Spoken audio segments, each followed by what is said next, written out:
Next comes Schedule E. Schedule E is a kind of catch-all form that shows miscellaneous income. If you own rental housing, fill out the front side of Schedule E. Up at the top, you'll show your income from rent.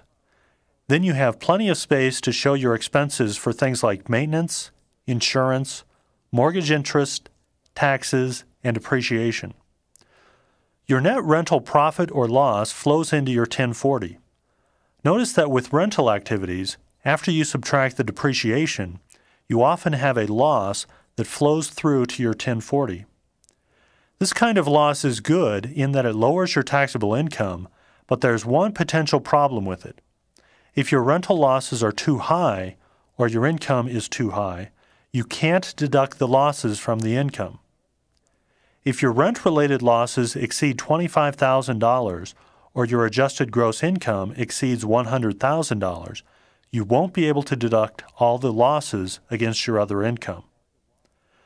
This gets into the area of passive losses and is one of the ways tax shelters were closed with the 1986 Tax Reform Act.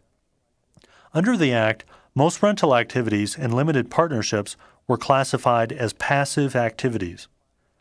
This is a complex area of taxation, and if you own a lot of rental property or are in a limited partnership, you'll almost certainly need professional help. Also, on the back of Schedule E, you report other income or losses that you might get from a partnership, limited liability company, or S corporation. Partnerships, LLCs, and S corporations are called flow-through entities. You contribute either capital or expertise to the enterprise, and in return, you receive a proportionate share of the enterprise's profits or losses. These profits or losses flow directly to your Schedule E and aren't subject to taxation at the corporate level like C corporations. S corporations are smaller firms that, after recent reforms, must have 75 or fewer shareholders.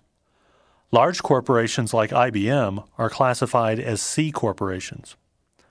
Finally, if you're lucky enough to receive money from a trust, that money must be reported on the back of Schedule E.